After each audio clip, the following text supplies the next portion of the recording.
Sekarang banyak orang berlabel ulama. Bagaimana kriteria ulama yang sebenarnya? Bapak, memang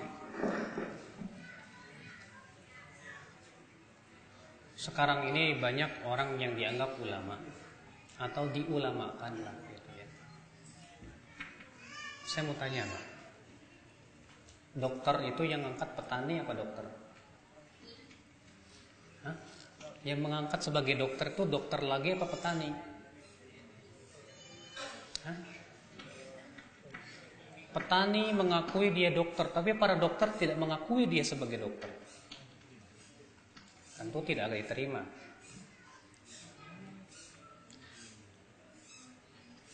Bapak sekalian, ketika seorang yang awam, yang kurang paham agama atau tingkat pemahaman agamanya rendah, mengulamakan seseorang, saya katakan kriteria awam itu tidak bisa menjadi apa?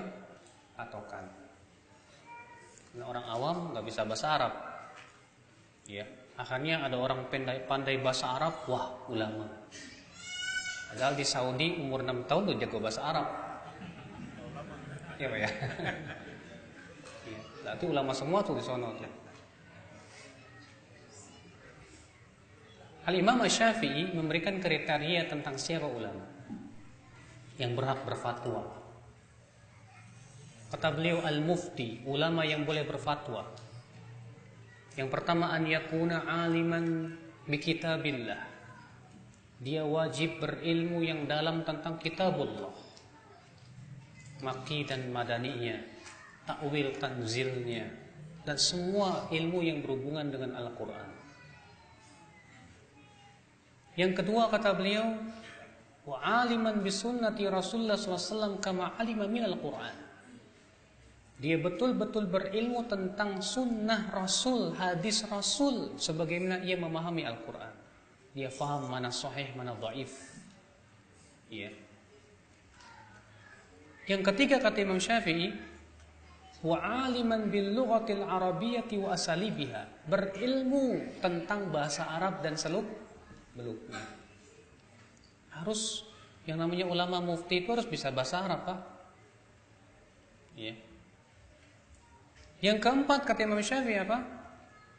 Wa aliman, dan berilmu bi aqwalil ulama, dengan tentang pendapat-pendapat para ulama dan bagaimana mentarjih ketika terjadi perselisihan para ulama.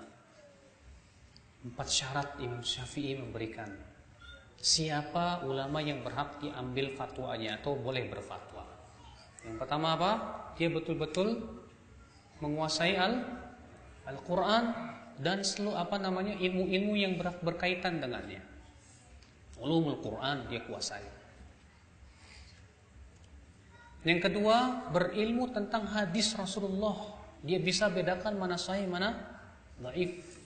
Nggak sembarangan bawa hadis, ternyata hadisnya palsu, ternyata hadisnya lemah, misalnya.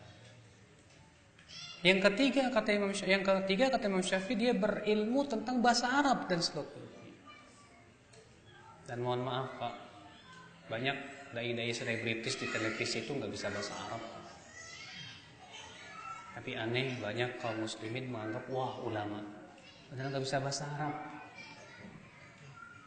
Masa ulama nggak bisa bahasa Arab? Bukan ulama itu. Sebab syarat ulama itu harus betul-betul menguasai bahasa Arab.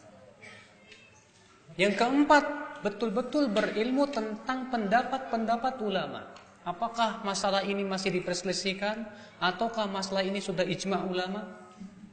Kalau ternyata berselisih, dia pun berilmu bagaimana tata cara mentarjih, memilih pendapat yang paling kuat. Tentu menguasai kitab ilmu usul fikih. Dan bagaimana tata cara mentarjih. Dalam ilmu usul fikih saja disebutkan ada 50 cara lebih dalam mentarjih. Dia kuasai. Maka kata Imam Syafi'i, siapa yang menguasai 4 perkara ini, maka ia boleh berbicara tentang ilmu agama dan berfatwa. Dan siapa yang belum menguasai 4 perkara ini, maka dia boleh berbicara masalah agama tapi tidak boleh berfatwa. Nah ini Pak, jadi kalau bapak-bapak ingin mengenal ulama, biasakan baca kitab ulama. Biasakan apa? Kalau bapak ingin mengenal ulama, biasakan baca kitab. Coba bapak ambil Fathul Bari Syarah Sahih Bukhari. Ini sudah diterjemahkan ke bahasa Indonesia. Lihat bagaimana kaliber ulama dalam menjelaskan, Pak, dalam berbicara. Selalu dalil qala Allah, qala Rasulullah, perkataan para ulama lagi dari sisi berbagai macam sisi. Luar biasa. Kalau bapak sudah terbiasa membaca kitab ulama, bapak akan mencium rohnya ulama. Iya. Nafasnya ulama luar biasa. Dan kemudian bapak bandingkan dengan tulisan yang bukan ulama. Jauh sekali perbedaannya. Nah ini bapak ya, itulah ulama.